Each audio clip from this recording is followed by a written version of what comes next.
మన్యాల శ్రీని టాక్స్కి స్వాగతం సుస్వాగతం. ఇది ఒక చిత్రం టాపిక్ మీకు చెప్పాలనిపిస్తుంది. మన ఆరోగ్యం బాగోవాలి, అదే విధంగా మన మనసు బాగోవాలి.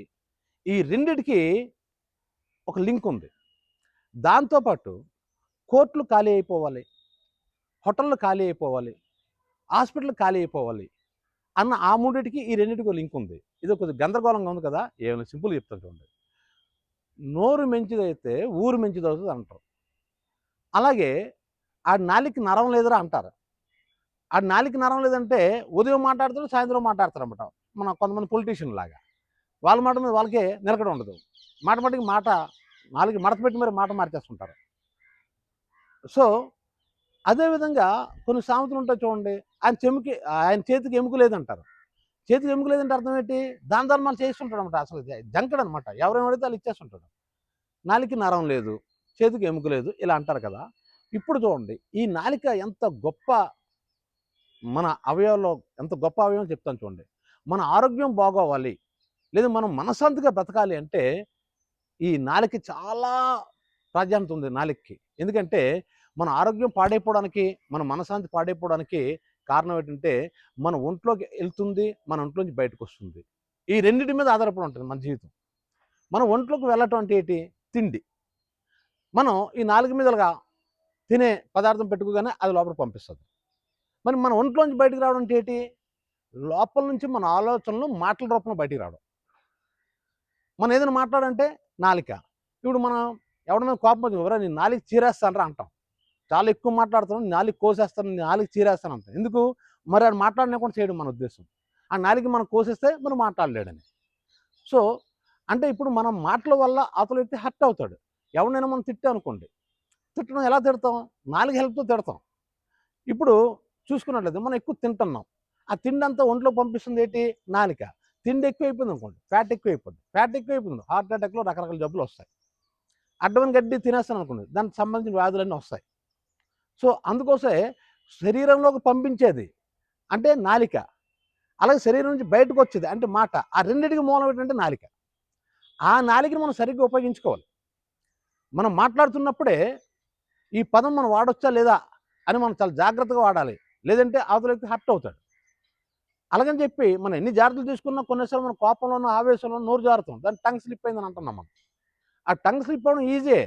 కానీ ఆ మాట కాసినోడికి నీ మీద కోపం ఎక్కువ ఉంటది. అందుకే చూడండి అవసరమైతే ఒక దెబ్బ కొట్టేసినా పర్వాలేదు. ఆ నొప్పి పోయిన వెంటనే ఆడు మనం మనం కొట్టాన సంగతి కూడా మర్చిపోతాడు. కానీ అవతలని మనం హర్ట్ చేస్తూ మాట్లాడామనుకోండి, ఆడు జీవితాంతం జ్ఞాపకం ఉంచుకుంటాడు. కాబట్టి అవతల వ్యక్తిని మనం శత్రువుని చేసుకోవాలా, మిత్రులను చేసుకోవాలనేది దేని మీద ఆధారపడి ఉందంటే మన నాలుక మీద ఆధారపడి ఉంది. మన ఆరోగ్యం బాగోవాలంటే దేని మీద ఆధారపడి ఉందంటే మన నాలుక మీద ఆధారపడి ఉంది. అడ్డమైన గడ్డి ఇందాక చెప్పినట్టు తినేస్తే మన ఆరోగ్యం పాడైపోద్ది. అడ్డమైన మాట్లాడామనుకోండి అప్పుడు ఆటోమేటిక్‌గా అర్థం మనకు గొడవ వస్తది. గొడవ వచ్చిందంటే మనం మనశ్శాంతి కోల్పోతాం. అయితే ఈ నాలుకకి, కోర్టులకి, హోటళ్ళకి ఏమిటి సంబంధం? అంటే ఖచ్చితంగా ఉంది. ఏంటంటే ఇప్పుడు ఒక క్షణం మీరు అలా ఊహించుకొని చూడండి. మనకసలు నాలుకే లేదనుకోండి. నాలుక లేకపోతే నాలుక మీద రుచిగులుకలుంటాయి. ఎప్పుడైతే నాలుక లేదో మనం హోటల్‌కెళ్ళి ఈ బిర్యానీ తిందామా? లేదా ఇంకోటి తిందామా? ఇంకోటి తిందామా? అన్న ఆశే మరి ఉండదు. అంటే రుచి తెలీదు. రుచి తెలీదు. ఇప్పుడు ఆకలికి ఎవడన్నా ఒక టాబ్లెట్ కనిపెట్టాడు అనుకోండి ఉదాహరణకి. అది ఆకలి తీరుస్తది కానీ రుచి ఉండదు కదా! మరి ఇన్ని హోటల్స్ ఎందుకు ఫుల్ అయిపోతున్నాయి? అంటే కేవలం రుచి కోసం మనిషి అక్కడికెళ్తున్నాడు. అదే నాలుక లేకపోతే ఏమవుతది? ఆటోమేటిక్‌గా హోటల్ మూసిపోతాయి. హోటల్ మరి బిజినెస్‌లు ఉండవు. అట్ ద సేమ్ టైమ్ కోర్టులు కూడాను. కోర్టులో కూడా పనుండదు. మీకు చాలా గొడవలు చూడండి. ఎవడో మన దగ్గర కాంచి ఓ రూ. 1,00,000 అప్పు తీసుకున్నాడు అనుకోండి. అని మనం అడుగుతున్నాం. అడుగుతుంటే ఆడైనా నోరు జారుతాడు ఏదో టైంలో మనమైనా నోరు జారుతాం. లేదు మనం బండి మీద వెళ్తున్నాం. పక్కనోడొచ్చి మనం ఇలా డాష్ ఇవ్వబోతాడు. వెంటనే ఆడైనా నోరు జారుతాం, మనమైనా నోరు జారుతాం. అలా కొట్టేసుకుంటాం. కొట్టేసి పోలీస్ స్టేషన్‌లో కోర్టులకెళ్ళిపోతాం. చూడండి మీరు గొడవల్లో 90% దెబ్బలాటలకు దారి తీసినయి, కేసులు దారి తీసినయి మన నాలుక మనం సరిగ్గా ఉపయోగించకే. మరి దాన్నే మనం సరిగ్గా ఉపయోగించుకున్నాం. లేదు అసలు నాలుకే లేదనుకోండి. అప్పుడు గొడవ ఎందుకొస్తది? గొడవ రాదు. ఆటోమేటిక్ కోర్టులు ఖాళీ అయిపోతాయి. అదే విధంగా హోటల్‌లో కూడా ఖాళీ అవుతాయని చెప్పాం కదా! అదే విధంగా హాస్పిటల్‌లో కూడా ఖాళీ అయిపోతాయి. ఎందుకు ఖాళీ అయిపోతుంటే మరి మనం అడ్డమైన గడ్డి అంతా తినం కదా! అడ్డమైన గడ్డి తిని అడ్డమైన రోగాలన్నీ అన్నీ మనం తెచ్చుకోం కాబట్టి ఆటోమేటిక్గా మనం నాలుక గాని కరెక్ట్‌గా మనం ఉపయోగించుకున్నట్లయితే ఆటోమేటిక్‌గా ఏం జరుగుతది?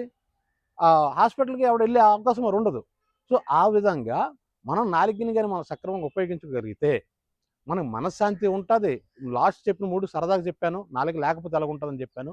కానీ నిజంగా నాలుక లేకపోతే మనం మాట్లాడడానికి అవ్వదు. ఏమి జరగదు కాబట్టి నిజంగా అది ఉండాలి. కానీ దాన్ని ఉపయోగించుకునే విధానం మాత్రం కరెక్ట్‌గా ఉండాలి. ఆ లోపలికి పంపించే పదార్థాన్ని అదేవిధంగా మనం బయటకు వచ్చే మాటని సక్రమంగా మనం ఉపయోగించుకుంటే మన ఆరోగ్యం బావుంటది. మనశ్శాంతిగా ఉంటాం.